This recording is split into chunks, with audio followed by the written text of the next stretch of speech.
Well, I've just been informed that I'm the light comic relief. They won't even give me a badge with speaker on. This is terrible, terrible. This is discrimination against us Europeans, just because you won the Ryder Cup. Well, you're going to learn now at least three things. You're going to learn that 1, that I am possibly a good dentist. 2, it's possible I may even be a good research scientist. But 3, it's certain I'm a lousy photographer. We are in the middle of a research program. If I say I really mean we, because I'm working with Dr. Vinquist, who is sitting over there, who is my associate. We are in the middle of a research project, which I will describe. We're at the end of phase 1 now, and we are about to begin, when we go back, phase 2. So if I inadvertently say I, please, I do mean we. Now then, who are we? My name is Graham Hall. I'm a British dentist. I'm working in Germany. Dr. Vinquist is a Danish dentist, also working in Germany, married to a Swede. So you can't get really more international than that. I can't hear you. So, Speak up louder. can you hear me? Can someone fix his gadgets here then? Yeah. Microphone higher up. Put it up. There you go. This? This is the one? Who knows? I've got 3 here. Which one is it? This one here? No, it's that one. Oh, lapel. It's this one right here, wherever this one is. This one? Yeah, that's it. Okay. Can you Try get that. closer than that? No, okay. Or you can... Yeah. How are we doing now? Any better? Okay. I'll begin again now then. We're in the middle, or just ending phase 1 of a research project.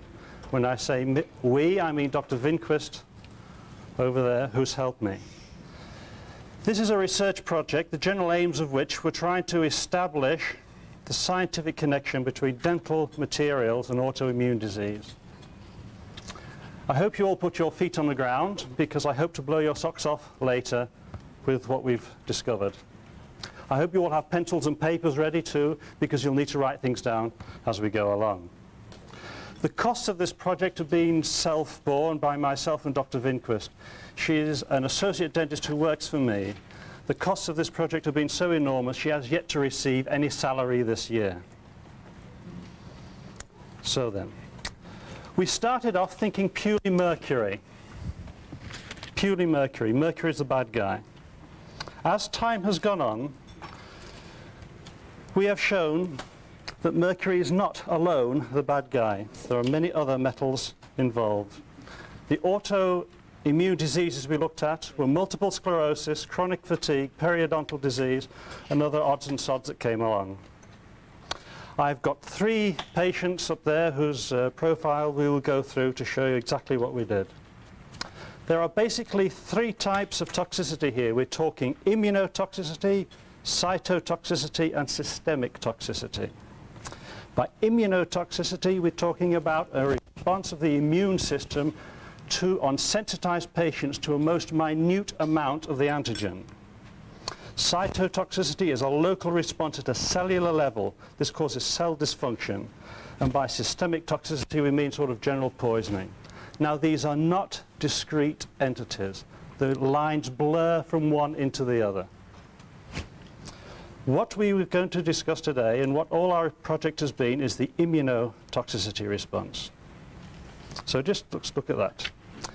The object is to identify those who are sensitive to the metal.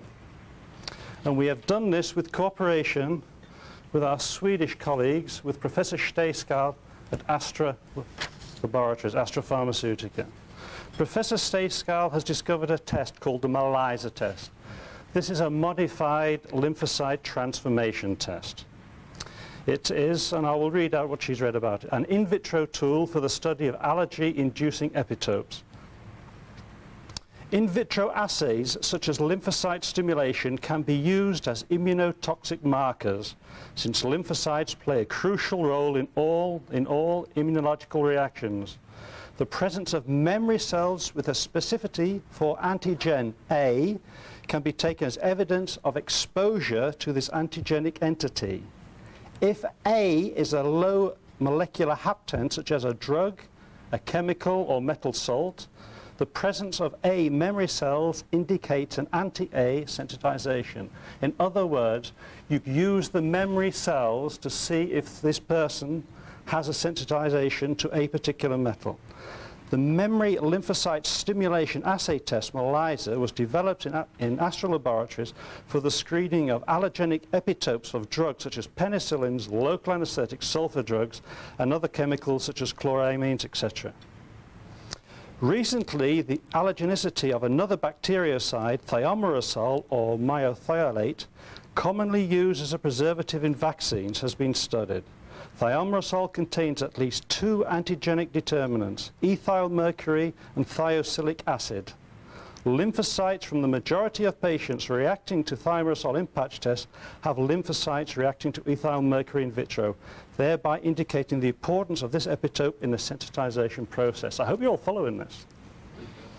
Ethyl mercury specific lymphocytes do not cross-react with other organomercurials such as phenylmercurial or inorganic mercury salts.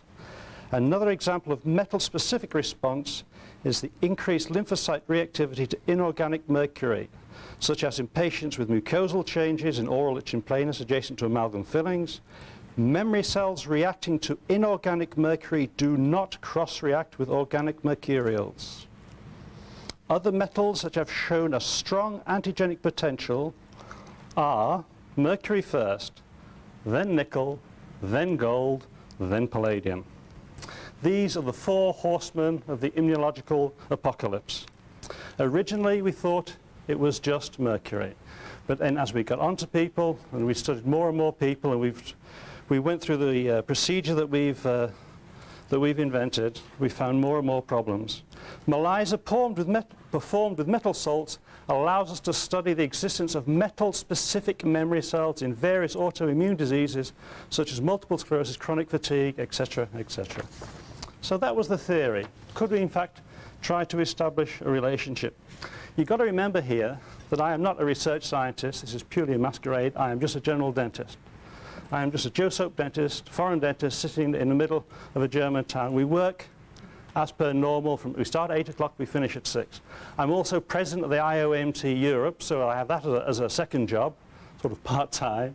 And this is just sort of to fill in the odd 3 hours at midnight, you know, in between sleeping. So, we have first to identify the patient, we prepare the patient. We have to work up the patient with a whole series of lab tests, blood tests, urine tests, and stool tests. We have found that the majority of our patients have a porous gut syndrome, they've got chronic candida, and their cytochrome P450 liver detox system is down. So we have to, before we start, I really haven't got time.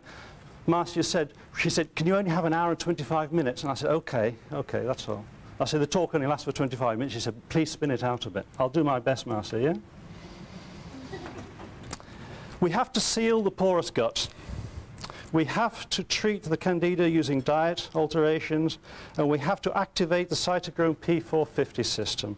There are ways I'll describe very briefly how we do this. Once we have prepared the patient that way, we then go for treatment. Now then, we do not ask for money for the patients at all. The reason is that the treatment we do is so radical that I don't want to be accused later of doing it purely for the money. Therefore, I donate my time to it, and I pay all the laboratory bills from the medical and the dental laboratory bills, because I want to be seen cleaner than clean that we haven't done this for any financial advantage. We, at one visit, remove all the metals in the mouth.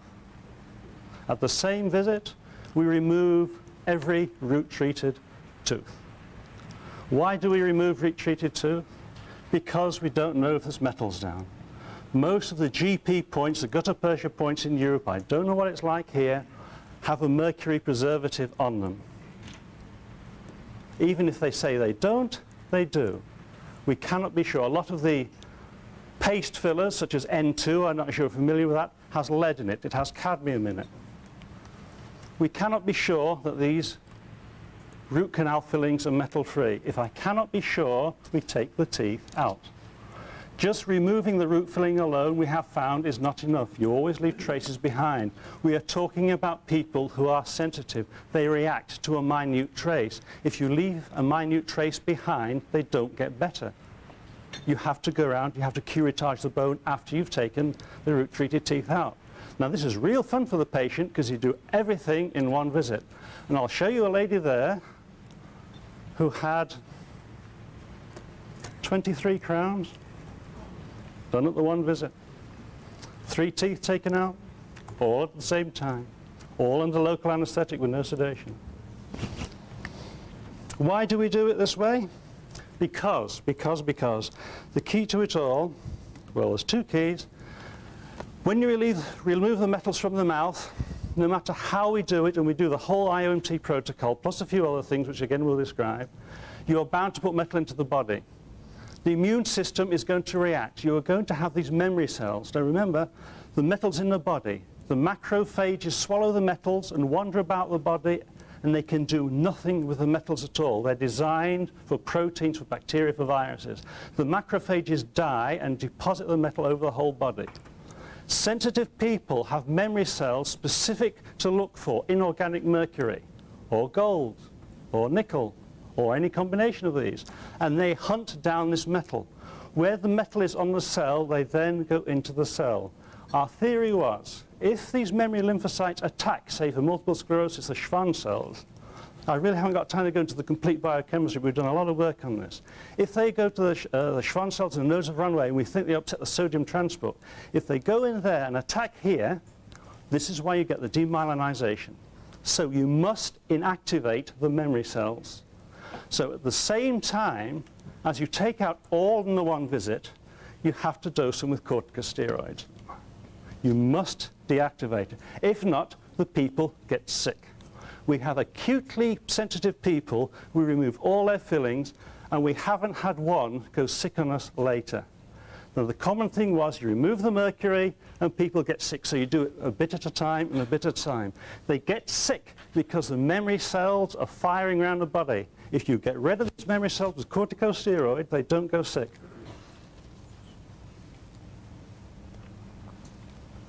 So, I don't want to insult the body with too many drugs, and I don't want to have a repeated dose of the corticosteroids where they take half of it out, you give them some steroids, they're still getting a chronic release, then you have to go in at another later date.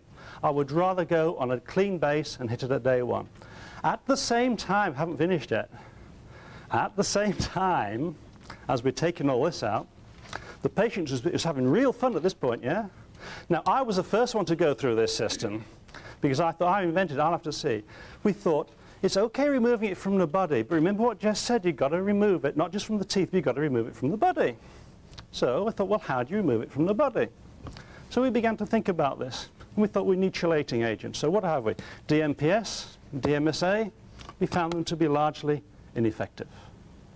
So what do we use? Well, we started off using vitamin C, using an infusion of pure vitamin C. We used Sam Queen's book to start with. Now, Sam Queen's book is very good as a starter, but we've had to sort of break new ground as we go along. Now, it's very nerve-wracking when you're a general dentist, breaking new ground with this sort of thing. So we've now invented an infusion of a vitamin C cocktail with various other things in, which we administer at the same time that the people having everything out. What this... that IV? Yep, an IV infusion. So this can last, say, 4 to 5 hours, depending on, it purely depends. We have found things as we go along. The osmolality of the solution, as described in Queen's book, we've had to alter. It's not as effective. We found the frequency of the infusion, the dose you put in, and the time interval between the repeated doses varies according to the type of autoimmune disease. In other words, if someone, and we have someone there with chronic iritis, they were going blind, they had lost 90% of the vision in one eye, and she had another problem. What she required for the infusions was different to what people with multiple sclerosis have. And we found that if you upset the diet, upset the frequency, dose and duration, you can actually make people worse. We've pushed people backwards. We've had people with a static case of MS, and we've really fired it up and got them running, real progressive. And we've had to hold them, and we've actually managed to drag these people back. This is what I'm saying. It has been kind of scary, and we've been right on the cutting edge now for many, many months. But we managed to pull these people back. So what I'm saying, it's not just easy. You rip it all out, you give them storage, you bang your vitamin C, and Bob's your uncle. It's a lot more complex than that. I see. Now, we're beginning now. We've under phase 1. So Lillian there, she's been through the system. I was the first one through the system. And it's really good fun. We replace everything with a non-metallic basis. It's basically simple. We do composite inlays, which are lab cured, and which are stuck in with either a glass, Fuji one, a glass ionomer cement, or the light cured cement, and we use Inceram crowns, nothing else. So again, stuck in with a glass ionomer cement. There is no metal at all. Yes, I'm aware of that. We're also aware that there's only one metal that does not react to the ELISA test. Very strange metal. An idea, what metal does not give an immune response according to the memory lymphocyte test? There's only one metal, aluminum. Strange, isn't it? It's the first one we looked at, yeah? It's one of the first ones we looked at, but it gave no immune response at all. Don't ask me why. I'm only a humble dentist. I don't know these things. I don't know these things. So, we panicked a bit on our way to getting here, but shall we say, it has been fun, but we've established a lot. Now then, does someone know how to work these slides things? And we'll go through the 3 case histories that I've got there, and we'll describe what we've done.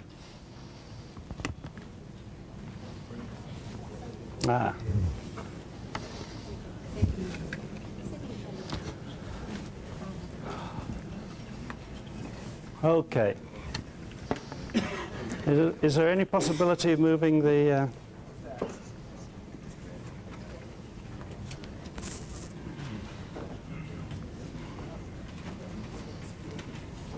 Okay, fine.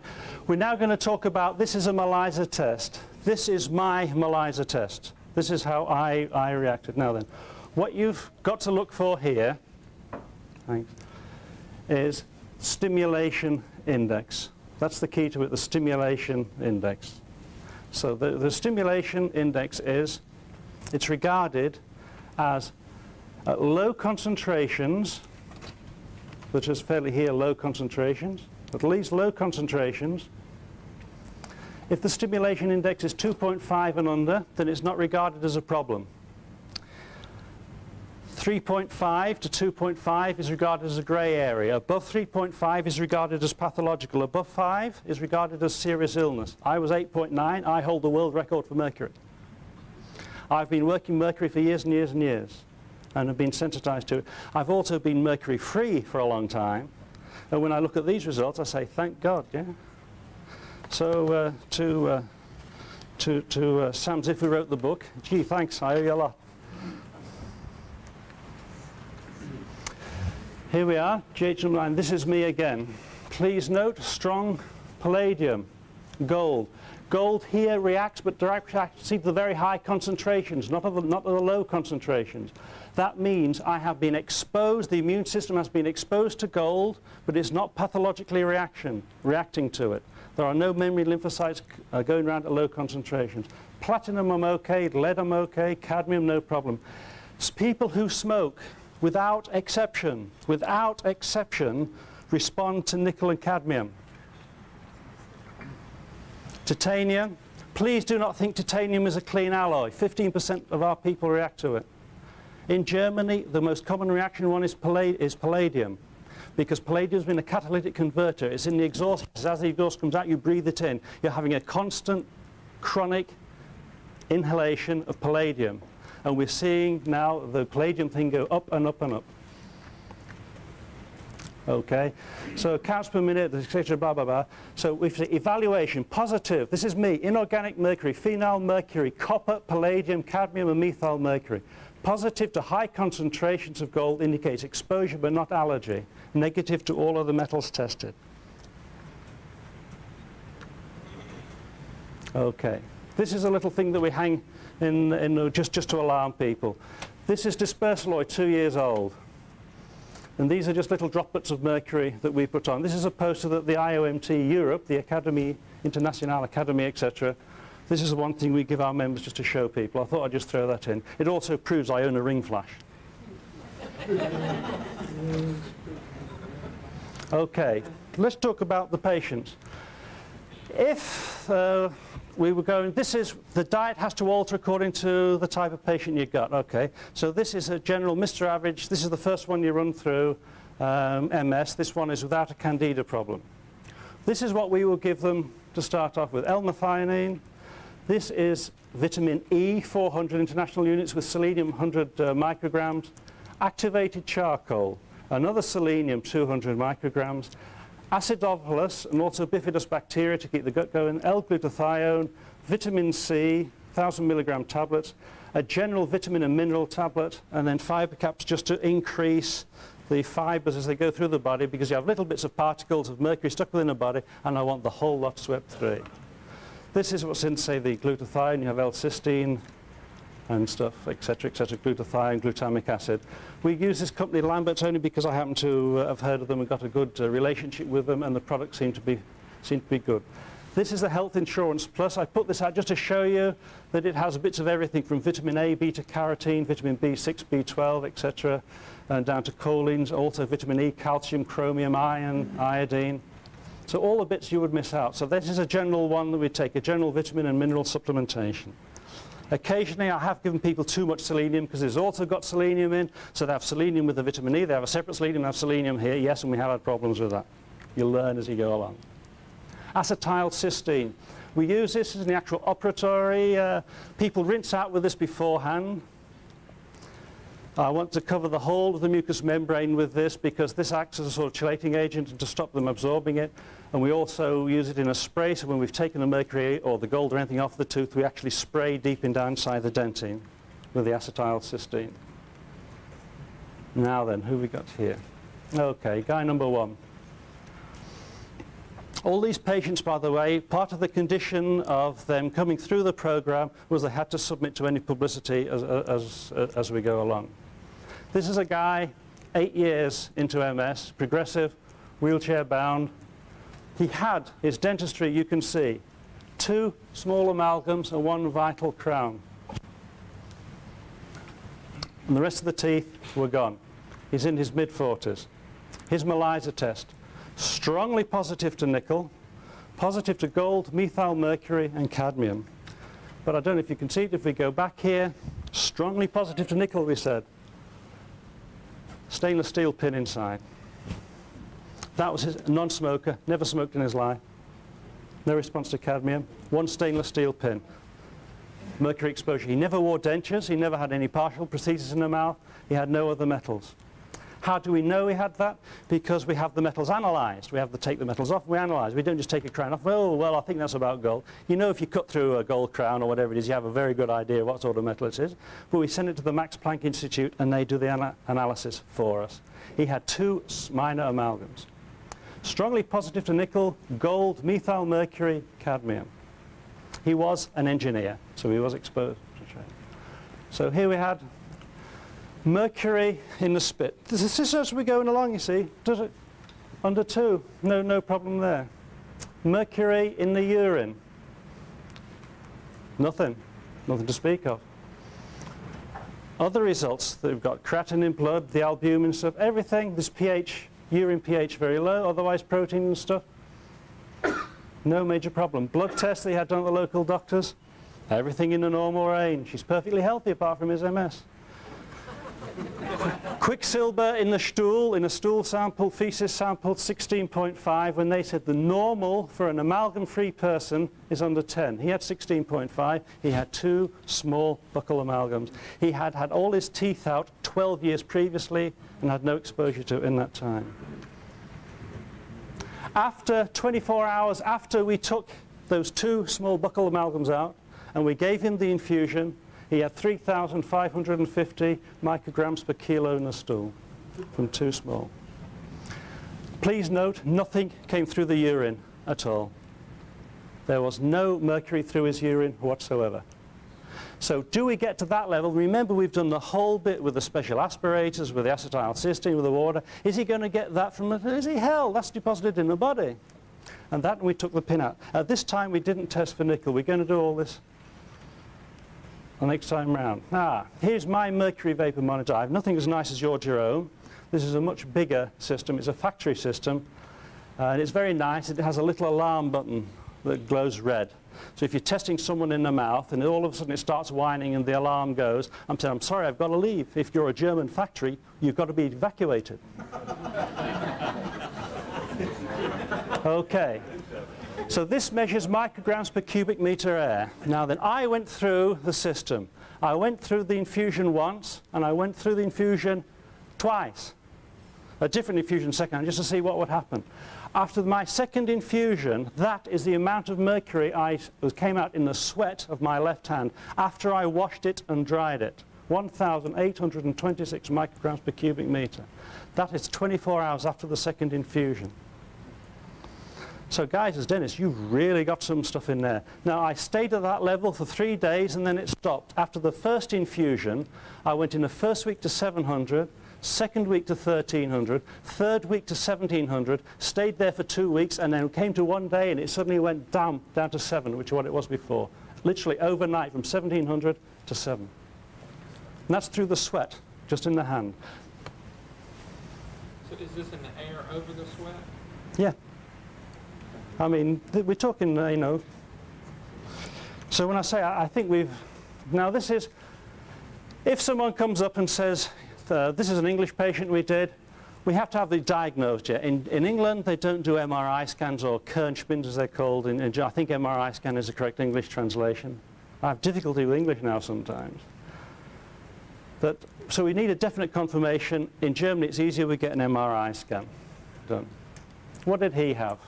Positive to palladium, ethyl mercury, thimerosal again. We inject our kids with a vaccine as babies, and then later shove inorganic mercury fillings in, and we've already sensitized their immune system to mercury. What a beautiful system. And nickel, of course. So this is just to show you what sort of amalgams he had. He didn't have sort of giant amalgams. Most of them were old, very old. He also had a partial denture. This tooth up here was missing, and it had 2 nice stainless steel clasps that went around the teeth. He also had previously 2 gold crowns which had fallen out over 10 years previously, which he'd never had replaced, with stainless steel pins and amalgam cores underneath. Nice, yeah? Remember, this guy was nickel. There you go. And there you go. Again, you see him. It's a man, he's 33 years of age. He's got a bit of a periodontal condition. You can see the pins here, etc. Tooth missing there. You can see the bone loss, massive caries. He hasn't been to the dentist for a long time. Quicksilver, mercury in the saliva, it's high. You'd expect that. But they say, what does mercury in the saliva mean? It means nothing, really. It means he's got mercury in his mouth. We know that. We can look and we can see it. It doesn't tell me anything. Oh, he's got, I didn't want him to measure aluminum. I wanted him to measure albumin, but the lab read it wrong. Creatinine, etc., mercury in the urine. Mercury in the stool, higher, 55. Because this guy has got a lot. He's got 11. After we've chelated him, 46,900 micrograms in the stool. Now, someone's going to tell me that's not a toxic load. Why hasn't he been measured before? Why has it been down to put up to like me? I don't want to do all this research. I want to do the other things middle-aged men do. And I'm stuck there with a lab doing this sort of thing.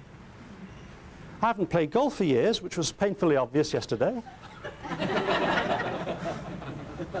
So this guy had 46,900 micrograms per kilo there in the stool. Again, what's he got in the urine? He's got nothing out the urine at all. People take urine, they take blood tests and say, it's okay. DMPS takes it out the urine. But it takes nothing like this vitamin C cocktail we've got running here. Absolutely nothing at all. Now then, pencils and papers. This guy, I said, how do you evaluate an MS? You can't say, well, gee, how do you feel today? You've got to try and get some physical parameters on these guys. So on this, each one is different.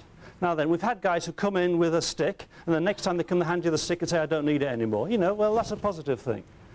He had leg extension exercises. These are the maximum he could do. Leg extension on left and right. He made up his own exercise. He said, you know what you've got. You know what your problems are. You make something up. Chest press, and these are the numbers he got.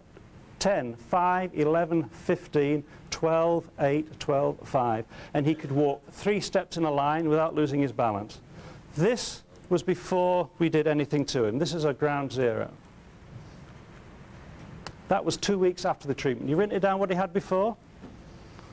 12, 14, 17, 24, 21, 16, 21, 16. He then could do the first time 3, second time he did 6, third time 4. The balance wasn't completely.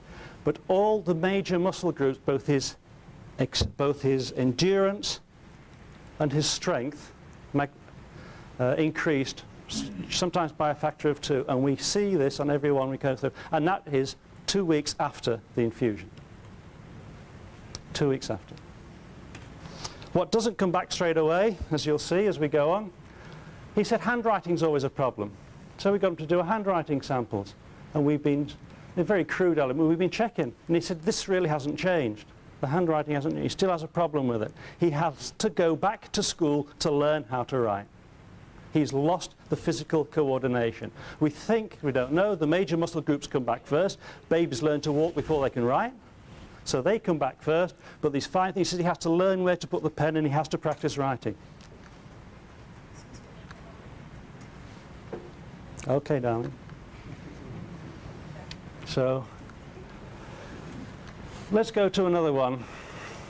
Again, this one, strongly to nickel, methyl mercury, positive to tin, lead, cadmium. What did she have? In the saliva, she had 2. Urine, again, nothing. pH, very acidic. In the stool, 124.5, we're going up. This was a lady who was amalgam-free. This was a lady with nothing but crowns. When we took her crowns out, which we took them all out in one go, she had 11 amalgams underneath the crown. She thought she was amalgam-free. Some dentist had really ripped her off sometime down the line. She got 35,000, or we got 35,700 24 hours later from the stool. That's her there. At this point in time, it's very difficult to see. Root-treated tooth was taken out there, and these 2.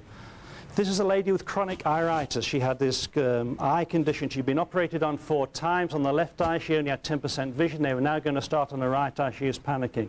By the end, we got this. She was free from medication. We got her free from medication in 28 days, and the symptoms have gone away, and to this day, we're now 5 months into this, have not returned on this. Purely because she had nickel chrome crowns done here in South Africa, and she had silver, palladium, copper ones done in Germany, and there were amalgams underneath the lot in these root treatments. Periodontal condition is very difficult. I don't know if your nomenclature reaches out. This is her in the beginning. These are bleeding indexes 5, 5, and she ended up with 2s and 3s. The periodontal pockets we've also found disappear. They're healing. I never give them antibiotics afterwards. Her, I took out an upper molar tooth. We were into the sinus. You could see the floor of the brain. It was a real mess. And all we did, you can't really see. These are just the temporaries on, a real big mess there. Cut it all out.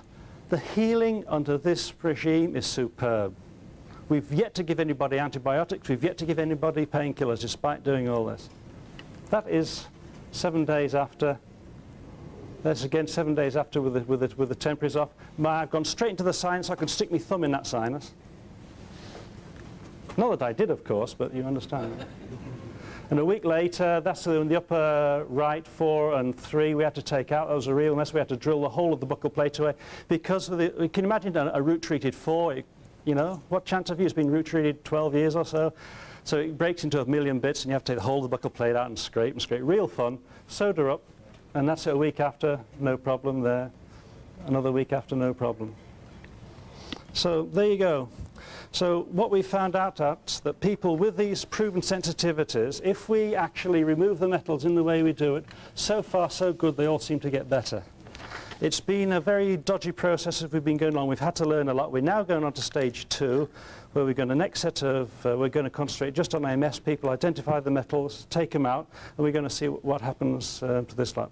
So perhaps next year I'll let you know what's happening then. Thank you very much.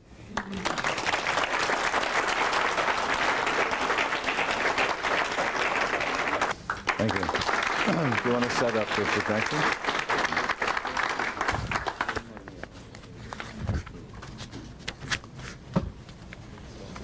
I'm just going to use 3, but it won't be until nearly the end.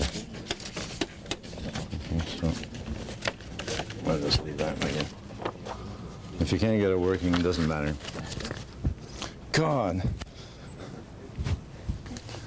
I guess I deserve to be wound around with this wire. I just hope nobody on the pro-fluoridation side of things is standing by with a switch.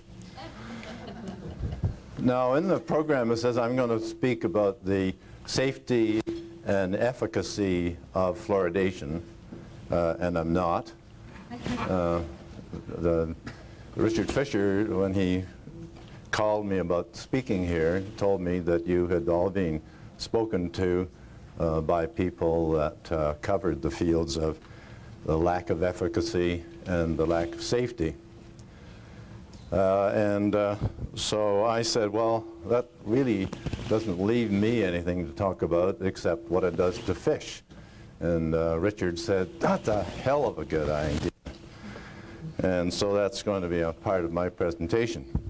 Now, anyone that missed those other informative lectures, I would recommend that they read the latest edition of John Yamiyama's book, and also pick up a copy of his critique of the National Academy of Science latest travesty on science is out in the lobby.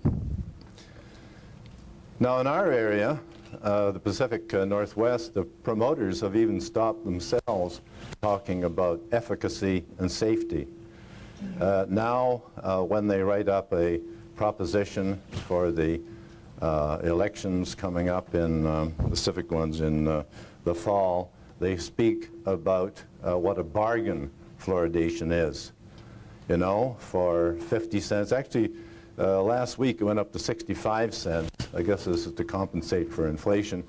For 65 cents per person per year, you can save $80. Mind you, they don't say any more than that. The next sentence is that this is endorsed by, everyone from St. Luke's Hospital to the local chapter of the Boy Scouts, Cubs, Brownies, and the U.S. Public Health Service. But, you know, the promoters frequently repeat that fluoridation is the most cost-effective public health measure in history. Now, if it can be shown scientifically, by the way, Marcia did a great job of reproducing my background paper and my illustrations, and so I'm not going to inflict the illustrations on you as I speak, but you're quite at liberty to flip the pages on the illustrations as I go along. Now, if it could be shown scientifically that a daily dose of fluoride is a safe and effective way of reducing dental cavities, and fluoridation is the most extravagant way to provide it and represents a potentially expensive hazard to the environment. Now, if we calculate the lifetime cost of consuming fluoridated water for, say, 70 years, and the cost of providing 1 milligram of fluoride tablets to children, we find that supplying tablets is a much cheaper way of going about it. The 70-year lifetime cost obtained by multiplying, well, at least the last figure that I had, 50 cents per day per person, is $35. Now, if a cost for 1 milligram of fluoride tablets of $5.72 per thousand, which I arrived at by getting quotes from 5 wholesale houses. And these quotes, I might add, range from $2.10 a thousand to $9.50 a thousand. But this is within pennies of what public health people in our area actually pay for fluoride tablets for children. Then if you cost out the recommendations of the ADA and the American Academy of Pediatrics, you come to $22. And this is 40% less. Now, if the new recommendations of the Canadian Dental Association are followed, it's even cheaper. And these amount to $17, which is less than half of the 7-year lifetime cost. Now, it can be calculated in a city like Tacoma, for example, that you could provide tablets to every child in the community for less than what's being paid for fluoridation chemicals each year. Now, the advantages of tablets, of course, over fluoridation are that you'd use pharmaceutical grade fluoride rather than industrial grade with all the impurities that come from the industries. There's a choice. You have no choice with fluoridation, and it means that you can practice the principle of individual dosage, which we in medicine hold very dear, but which is lost in mass medication. Now, of course, the promoters, when one says this, return with speeches on compliance and on how fluoridation provides equity, and they also wipe their eyes and as they talk about the plight of the children of the poor. That's always good in their argument. But these are subjects that can be easily refuted and are better left to another forum. Now, when the issue is examined on the basis of the amount of fluoridated water actually consumed on average by children, an absurd picture emerges. This leads one to the conclusion that fluoridation is not about dental health of children at all. It is concerned instead with the disposal through the community water and sewer system of industrial pollutants at a profit to the manufacturer, who would otherwise have to bear the burden of other means of disposal of these pollutants. You think this is a strong statement? Well, just think about what follows. Children to the age of 12 years have been reported to drink, on average, about 4/100% of the community water supply. The remaining 99.96% is pollution with nothing to recommend it. Children use the same proportion of the money spent on fluoride chemicals, and this means that for every $1,000 that the public spends on fluoridation chemicals, less than 50 cents goes to children. Now, these calculations are based on studies that show that children to the age of 12 consume, on average, about 1 pint of water a day. It could be shown in a city such as Tacoma, for example, out of the $125,000 that they spend on fluoride chemicals in 1 year, only $10 worth actually went to children. In Seattle, $42.48 out of an annual expenditure of $236,000. This is cost effective. What is the fate of the excess fluoride in the 99.96% that is surplus to the supposed requirement for children's dental health? Does it pose a threat to the environment? In the Northwest, could it be one of the preventable factors that are responsible for declining fish stocks, especially commercially valuable species such as salmonids? And I'll speak more about them later. To answer this, it's necessary to look at the water and sewer systems. When I got my MD, I never thought I'd be looking this closely at water and sewer systems, but there it is. Surface water is obtained from lakes, or rivers, and groundwater from wells. And it's must first pass through purification, where it's aerated, clarified, filtered, and disinfected. In fluoridated areas, the ambient or background levels of fluoride concentrations are measured, and either sodium fluoride, hydrofluorosilicic acid, or sodium silicofluoride is added to raise the concentration to the so-called optimal level of 0.7 to 1.2 milligrams of fluoride per liter, or parts per million if you prefer. Now, there are two important aspects to this. First, the substances used are industrial wastes. Sodium fluoride is primarily from the stacks of the aluminum smelters, and the others from the phosphate industry, particularly the superphosphate industry. In our area, Trail in British Columbia supplies the hydrofluorosilicic acid that's used in large cities such as Seattle. Second, the raising of the ambient to the optimal level may involve a high additional burden. It's been shown that the average concentration in the world's rivers is 0.1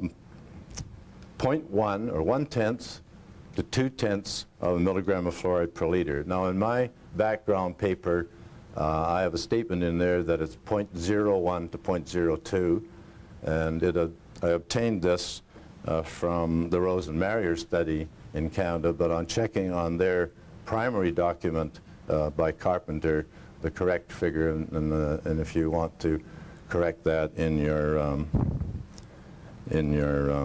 books, the correct figure is 0.1 to 0.2 milligrams of fluoride per liter. Now, if you raise this to the optimal level, it means a raise of 7 to 12 times. Now, in some areas, the water supply is at 1/100 or 2/100 of a milligram of fluoride per liter. This means that you have to raise the fluoride level in the drinking water 60 to 120 times. Now, this is no simple topping up, as the promoters would have us believe. How much fluoride are we talking about that's added here? Well, I'll give you some examples. In U.S. tons, Seattle, 225 tons a year. Calgary, 165. Toronto, 391 tons of fluoride a year. Now, this in terms of kilograms a day, because this is important later. It's 560, 410, or 973 kilograms per day into the drinking water. After fluoridation, the water is distributed to homes, industries, business, and the municipal works. The water carrying its fluoride used for firefighting, washing cars, watering lawns and gardens, seeps into groundwater, and may enter nearby streams and enter storm sewers. Wastewater used for flushing toilets, industry, and so forth enters the sewer system. Now, primary treatment of sewage or wastewater removes solids, sediments, and organic matter. And it's a process of screening, filtration, flocculation, coagulation, and sedimentation, but it removes very little fluoride. Secondary treatment is basically biological, and organisms are destroyed. Nitrogen levels and biological oxygen demand is reduced. And there are studies that show that secondary treatment will reduce fluoride by as much as 50%. And this is primarily carried out, as believed, by the microorganisms in the plant.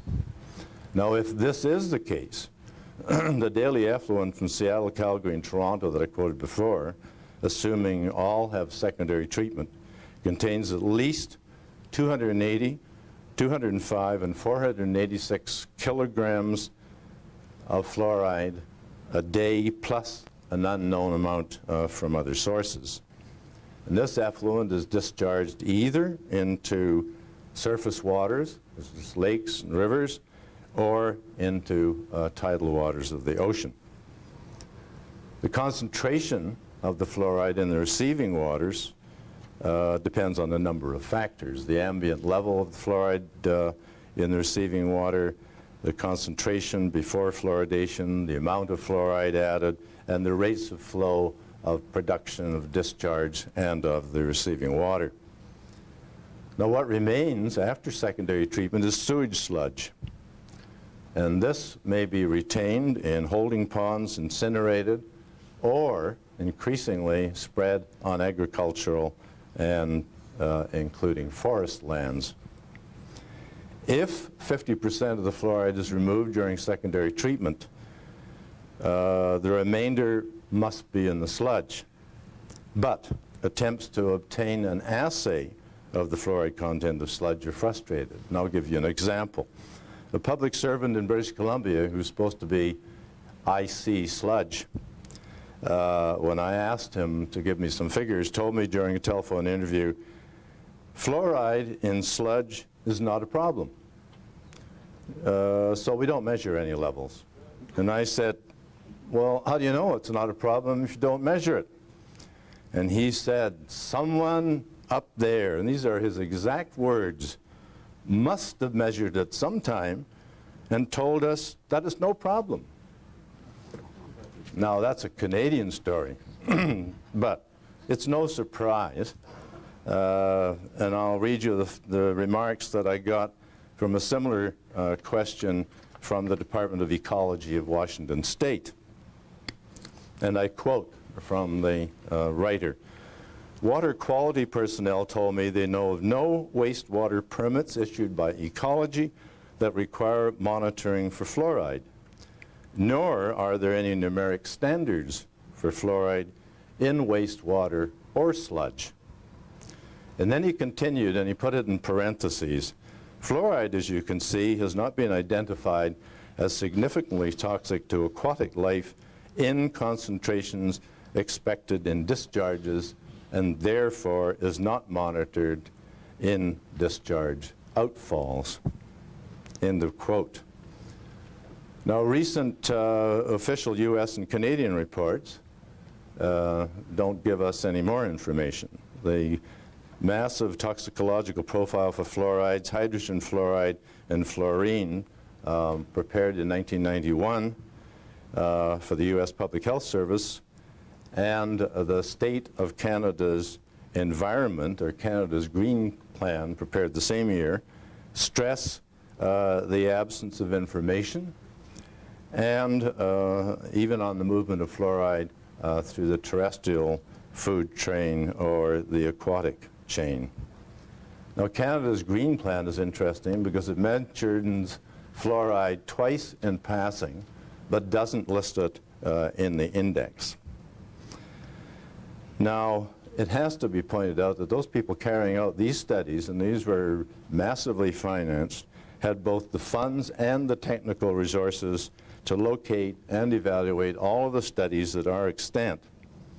Failure to do this can only be interpreted to mean that fluoride is aptly called the protected or the favored pollutant. If you don't talk about it, it doesn't exist. If you don't measure it, it's no problem. Fortunately, Canadian government publications have not always been silent on the subject of fluoride and its effect on the environment. The review entitled Environmental Fluoride, prepared by Dyson Rose and John Marrier in 1971 and updated in 1977, contains more references in a few pages than our contact in the Washington State Department of Ecology could find after he accessed 2 computer programs that he told us were commonly used by the US Environmental Protection Agency. But there are sufficient citations in the literature and other documents to provide a framework for tentative conclusions regarding the problem of whether or not concentrations of fluoride expected in discharge outfalls from fluoridated cities are a threat to aquatic life. What are the levels in wastewater and sewage effluent? Masuda in 1964 found the wastewater fluoride concentrations above that in the drinking water were reduced from 1.28 milligrams per liter after primary treatment to 0.39 milligrams per liter after secondary treatment.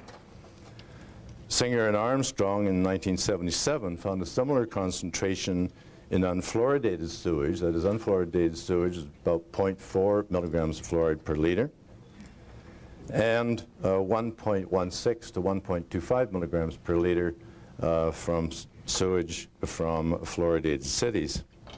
Now this indicates that the levels in wastewater before it goes through primary treatment are higher than the optimal level from other sources of fluoride in the community.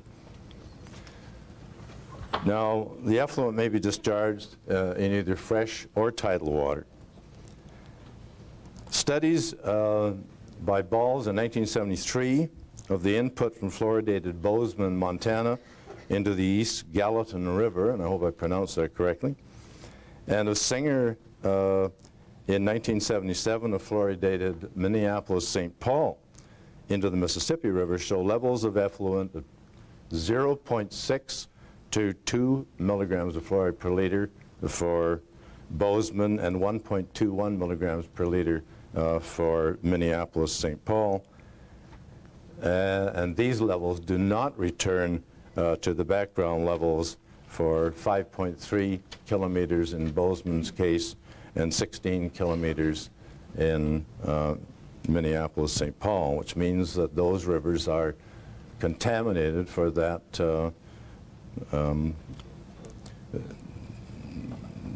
space.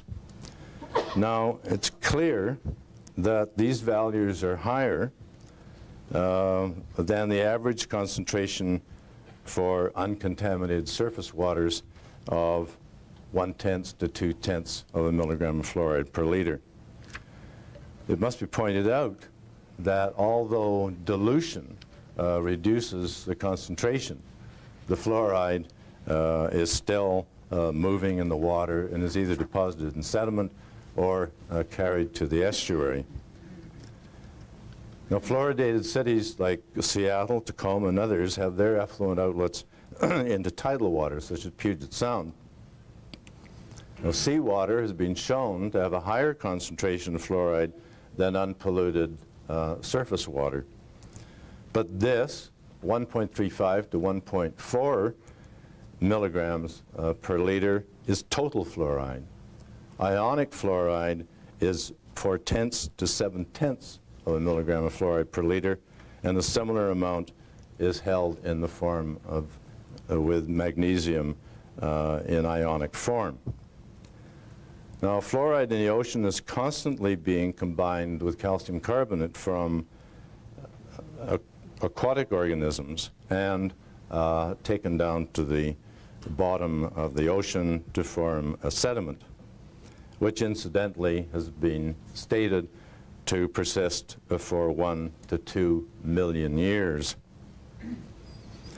Exner advanced the hypothesis that diatoms and flagellates and blue-green algae concentrate fluoride, and the ones that die sink to the bottom and add to the sediment. Those that survive are eaten by protozoa, copepods, and by larger fish, which can pass fluoride up the food chain and concentrate it as much as 10 to 1. Now, a meaningful measure of fluoride pollution in seawater is the ratio of fluorine to chlorine. Normally, this is about 10 to the minus 5 to 1. A study in British Columbia in 1974 compared Kitimat Harbor, which is the site of an aluminum smelter, with Howe Sound in the coast, where none natural fluoride is thought not to occur, and the contaminated area showed a very much higher ratio. But one tries to obtain the ratio for some body of water like Puget Sound, for example, into which Seattle and so forth dump their sewage, and one is completely stonewalled.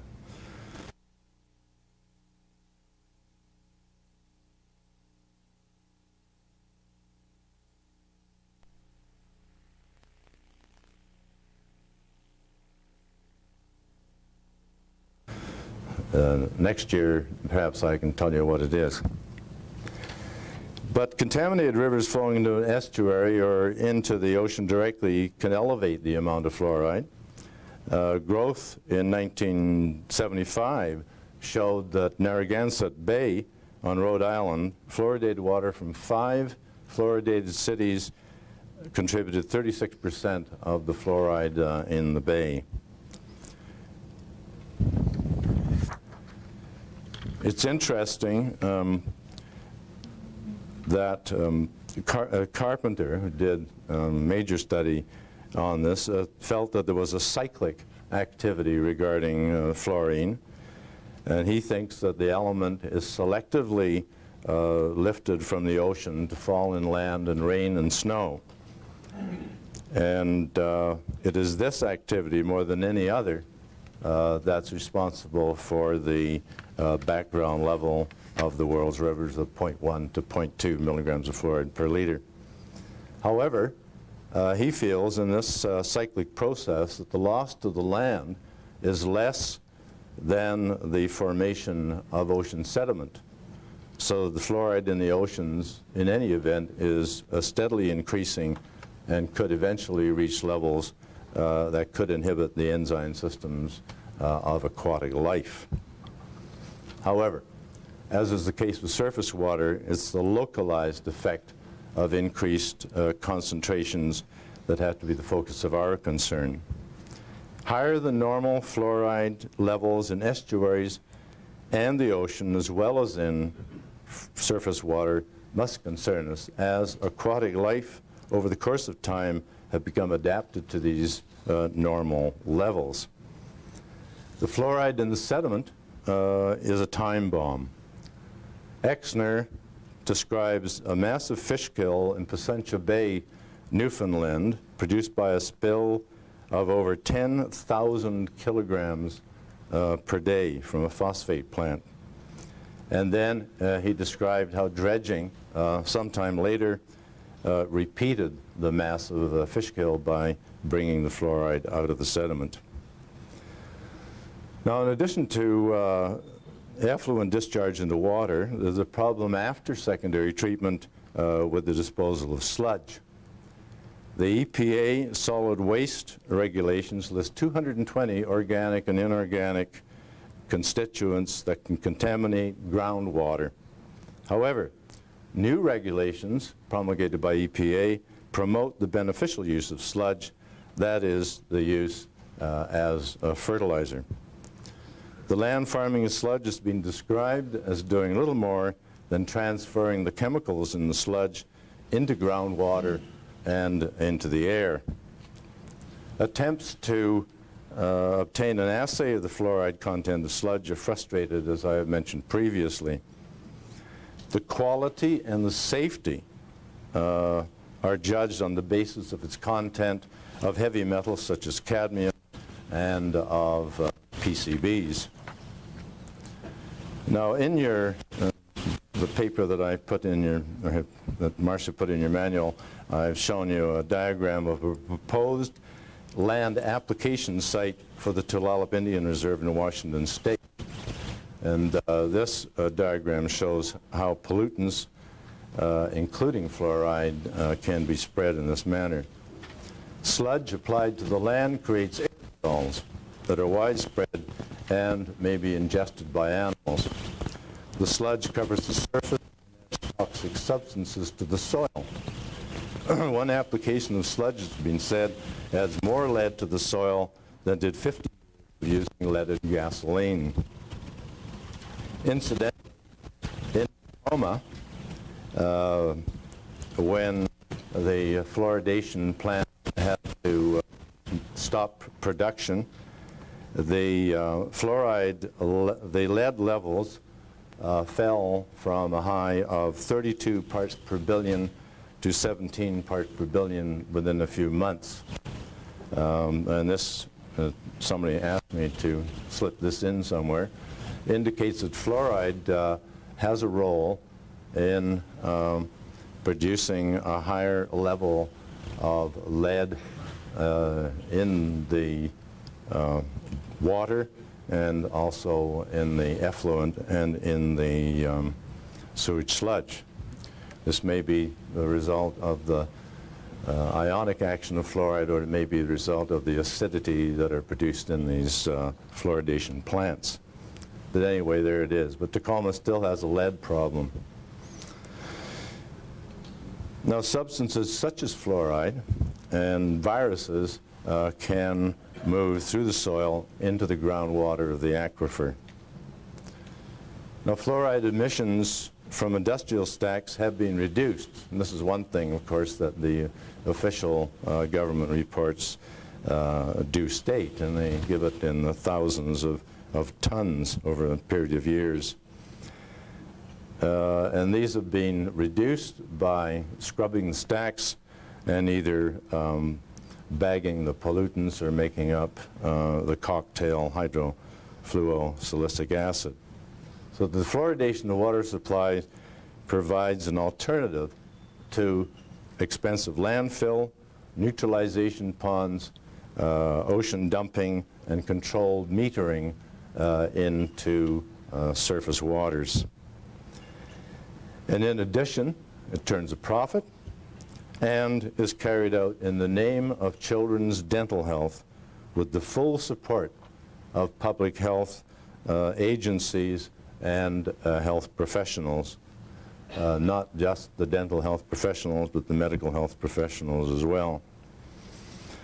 However, as we've seen, the pollutant enters the environment in numerous ways after it's added to the community water supply.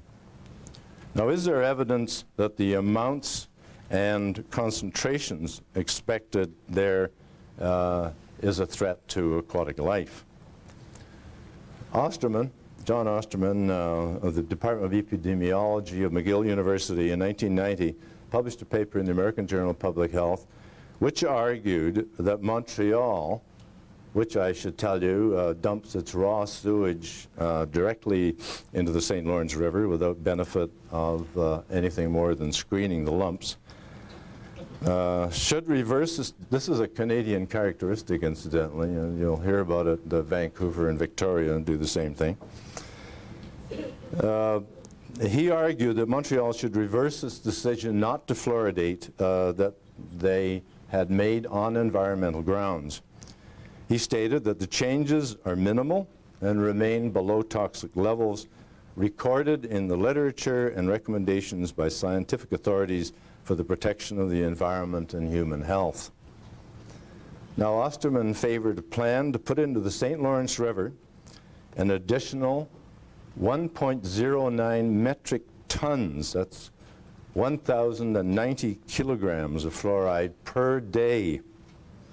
Now, this has to be compared to the 100 kilograms a day put into the same river downstream at Baie-Comeau by an aluminum smelter operating under pollution control regulations. So here is a contrast. Over 1,000 kilograms a day from fluoridation is just that. 100 kilograms a day, which is 10 times less, is industrial pollution. But the insanity continues. Now, Osterman declared that an upper limit of 1 to 1.8 milligrams of fluoride per liter in fresh water provides protection for aquatic life. Now, this figure conforms to the objectives established in many of the provinces in Canada and in the United States. But Warrington, who did a study for the provincial government of British Columbia Department of the Environment in 1990, pointed out that the generalizations that people like Osterman use don't make any mention of the hardness and the temperature levels, in which in some areas may be of crucial importance. And on the area that I spend my time in, the Pacific Northwest, the water is primarily very soft. It's important to question the upper level. that Osterman presents. If fluoridation is one of the many factors responsible for damage to aquatic life, then it is entirely preventable. And there are many interested parties in this. The American Fisheries Society, in one of their papers, note that there has been a possible extinction of 10 species of freshwater fish in the United States between 1979 and 1989. That's a decade. In our area, commercial fishermen in the Northwest report declining salmonid stocks on the Snake River, which is a major tributary of the Columbia.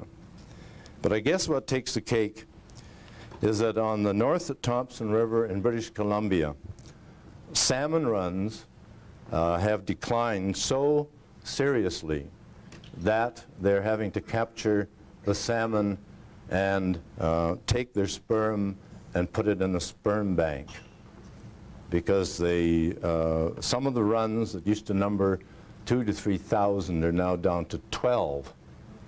And a hungry otter or a hungry fisherman can wipe out a species. Okay. It just so happens the North Thompson River receives the effluent from fluoridated Kamloops. So that's why I emphasize this, by imputation.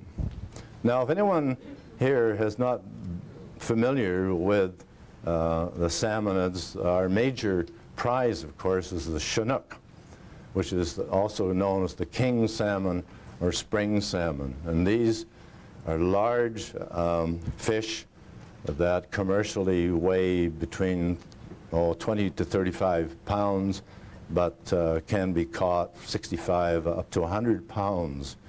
These fish spend 4 years in their migration from the small streams in the interior of the province of BC, Alaska, and Washington and Oregon, and they migrate sometimes 5,000 to 6,000 miles before they return to their homes to spawn.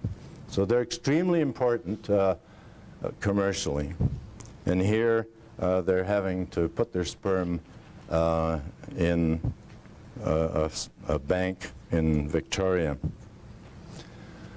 Now, although there's an apparent drought of studies, there is sufficient information, in spite of what our friends in the environmental ministries and the Department of Ecology tell us, to illustrate a relationship between the concentration of fluoride and adverse effects on a variety of aquatic organisms. Can I have that first one? Yeah. I shall inflict one table on you, which I've amended.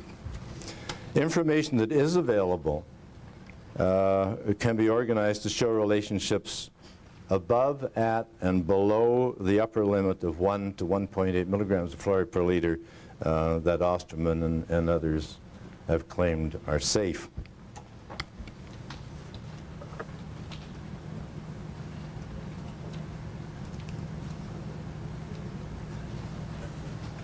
Yeah, that's it. The top, no, the top one.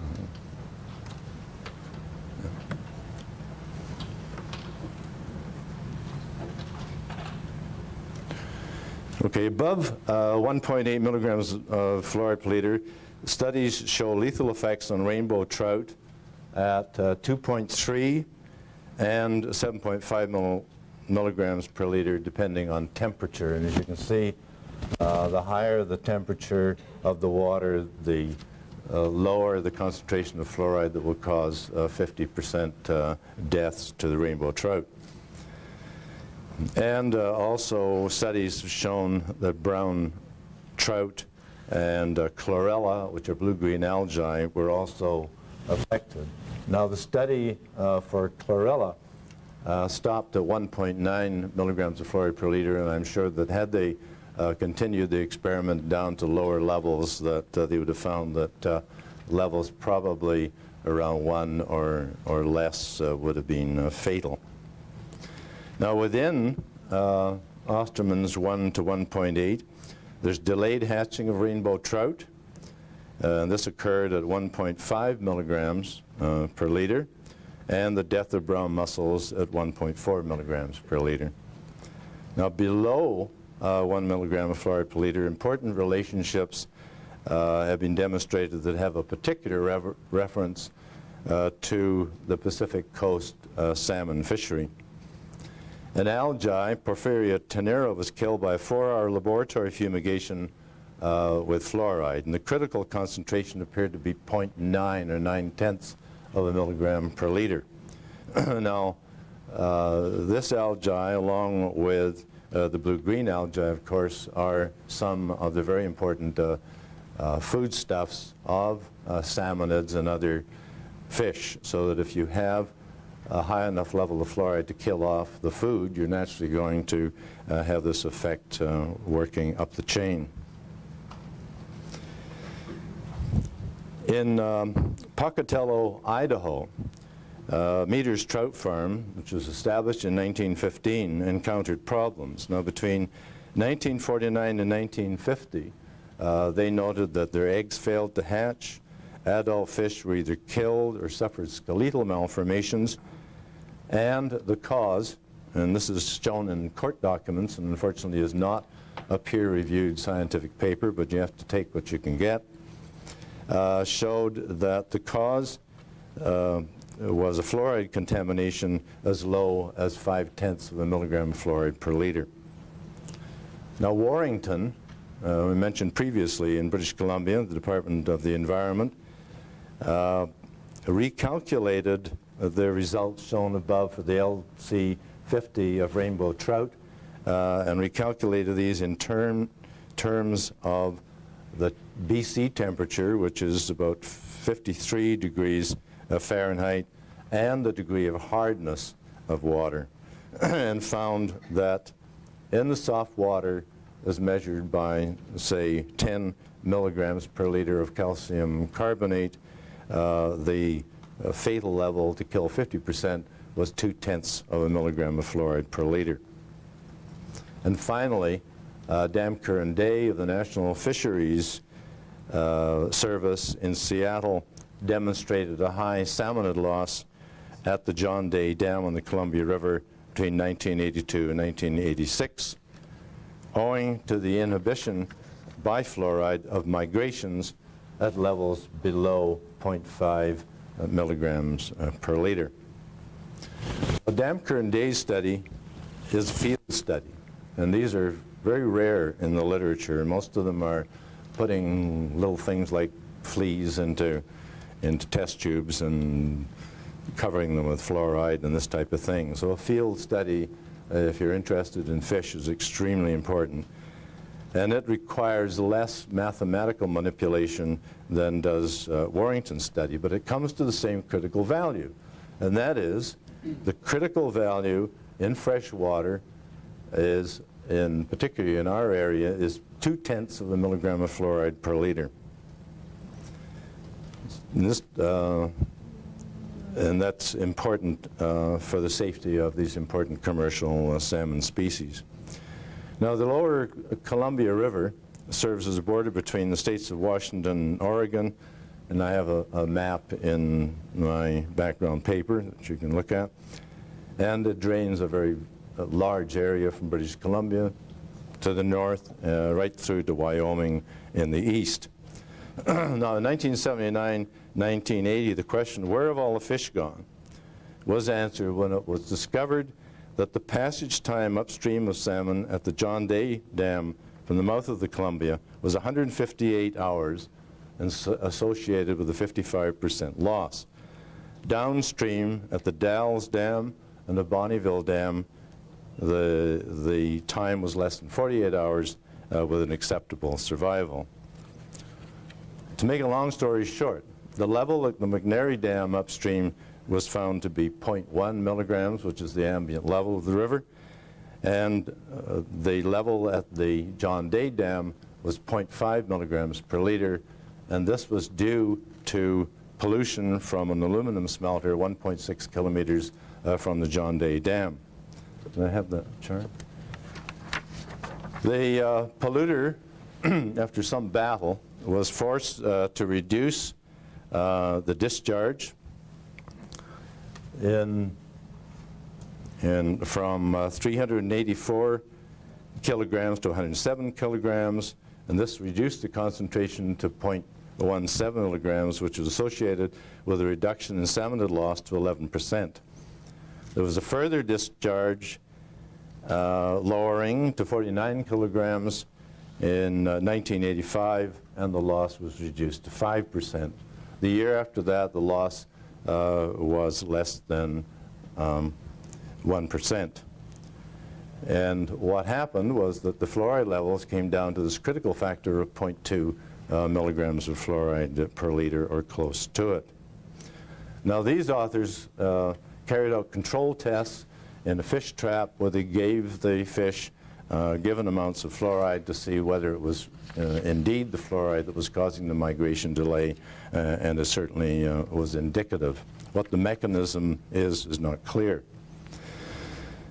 Now, it'll be said that examples like the Pocatello and John Day Dam are adverse effects caused by industrial pollution, because in Pocatello, airborne fluoride trickled down into the fish farm by rain after it was washed off willow leaves where it had been deposited.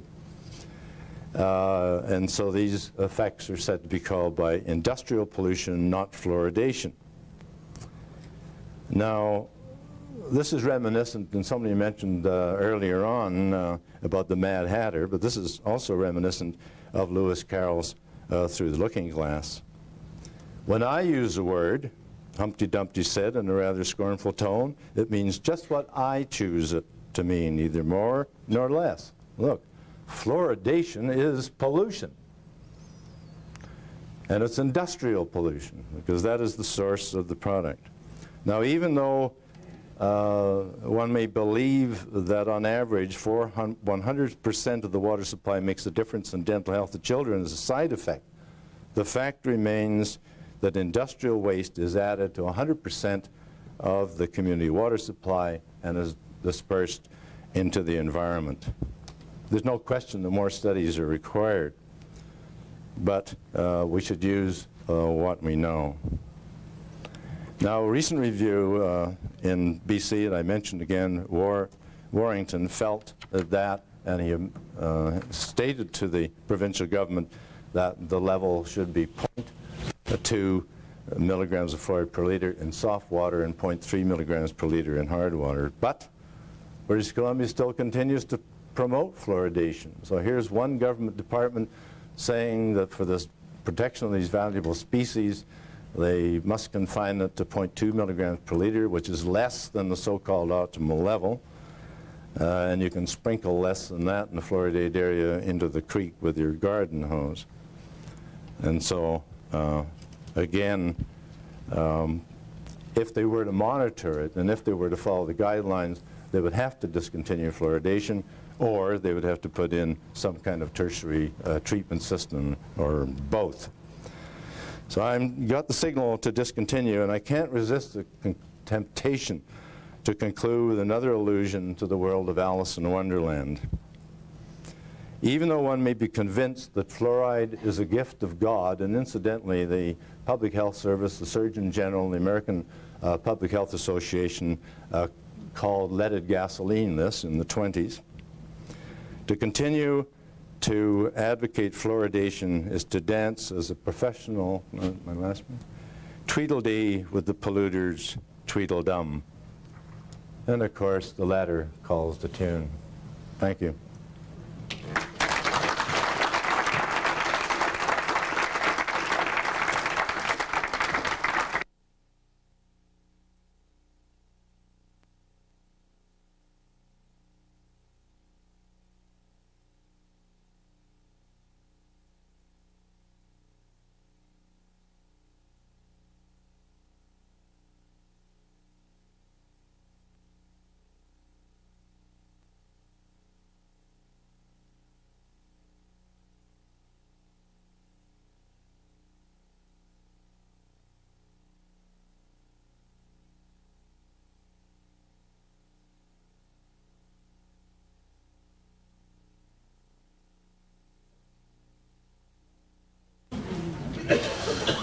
Last night, I came in and I talked to a number of people I guess, who call themselves survivors.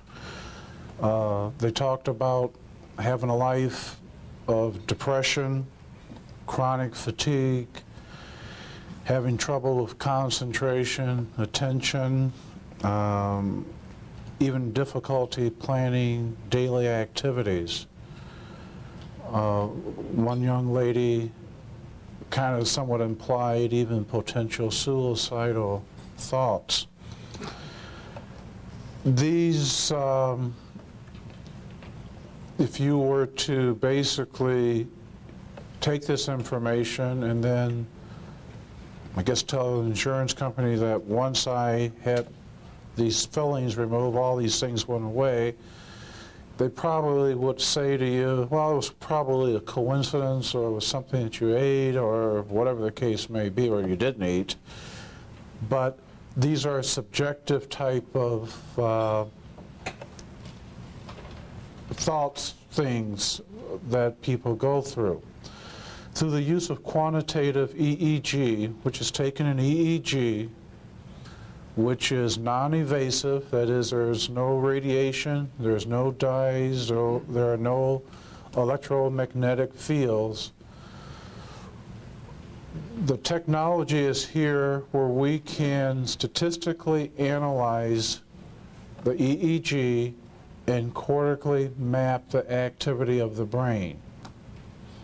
That is, unlike an MRI or a CAT scan, which looks at the structure, we can look at the functional aspects of the brain. Or as an example, and this is rather crude, if you had a stalled car and you gave an MRI to it, they would say, the MRI would say, all the parts are there.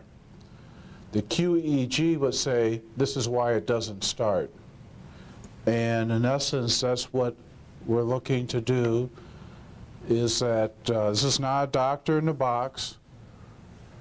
Through the use of EEG and evoked potentials, a series of evoked potentials, I can, through this process, identify potential toxins in the person's body, in their system.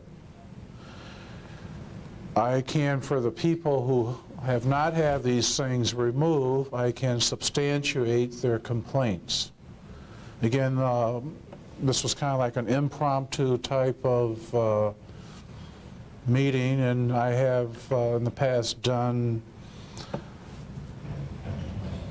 speaking engagements, and I can, anyone who would like to talk further about it, I'm available, but we're hopefully able to put together a study that will be little or no cost to the particular participants involved, that will be able to show objective, documented proof that potential removal of these mercury poisons can alter and change the most sophisticated organ in the body, that is the brain. Thank you, and again, I only have a few minutes, my time is up. Question? Yes, sir. Is this a before and after? Yes, this is what we call a multiple baseline study. Test, treatment, retest. How soon after complete removal is it done?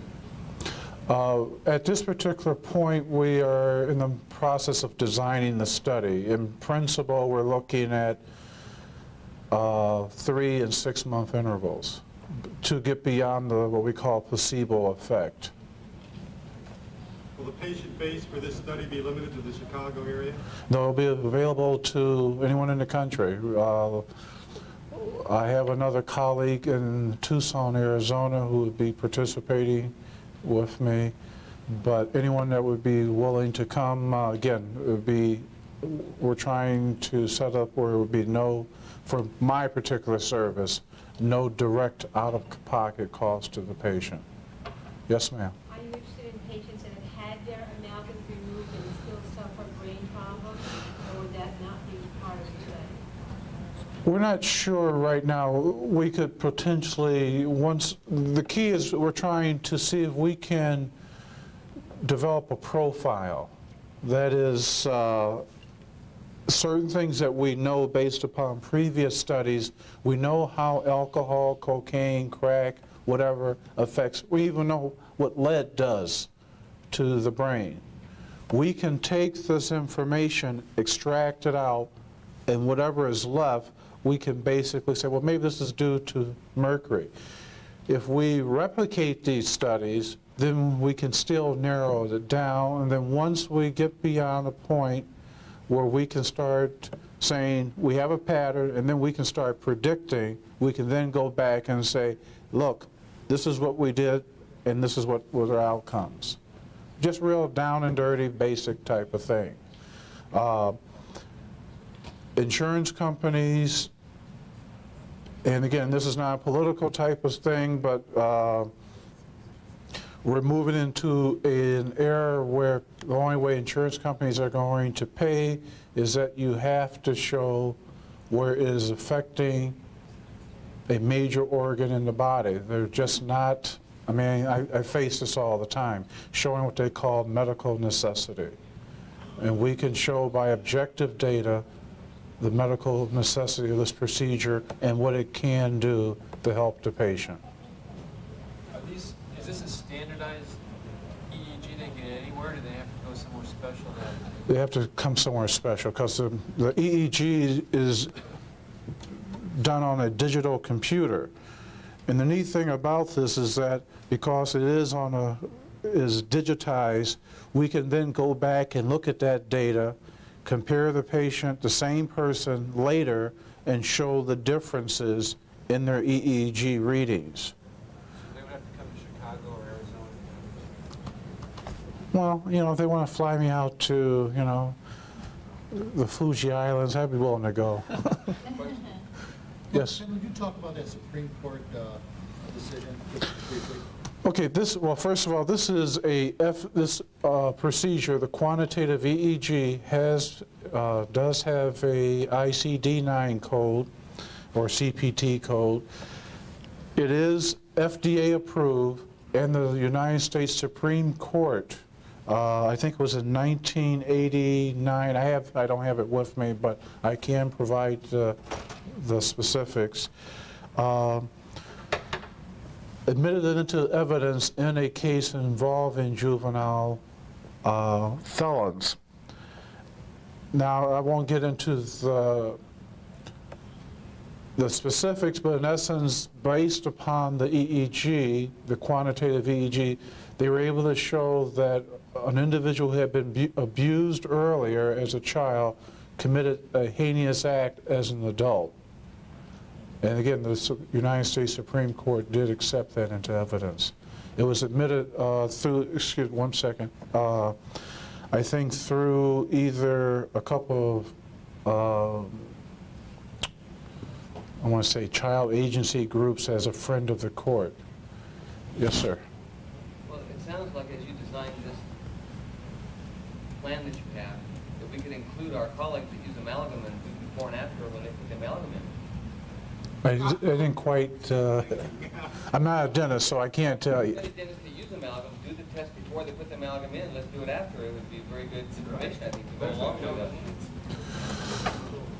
Well, again, I don't know. Before, after, before, yeah, then we'll do it and take the amalgam out. Yeah. Well, there's some ethical problems with that in that... It's ethical to use amalgam. Well, but if you in fact know that you could be potentially, you know, causing some damage to someone. But it doesn't. It's already proven it doesn't cause any damage at all. So I've got some land. Can I sell you? You know. He's saying they're doing it anyway, so you should do it for study. This dentist that only use amalgam will never put a white filling in the back tooth. We need to do a test on a case. They're going to put it in the kit anyway. And then do a test afterwards. Welfare laws mandate the use of amalgam in children. They will not pay for anything except amalgam. But we can provide you with scientific evidence that this can potentially cause long-term and potentially lethal effects. I'm sorry? Only in cheese. They're being facetious. Okay.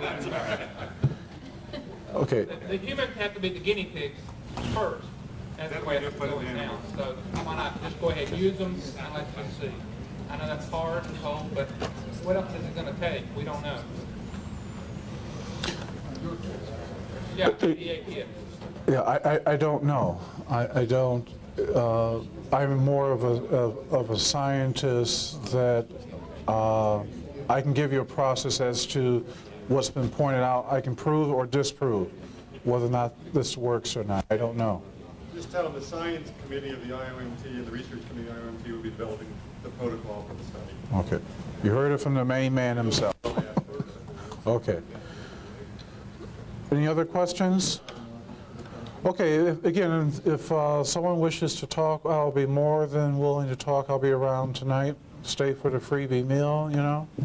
Okay, thank you very much.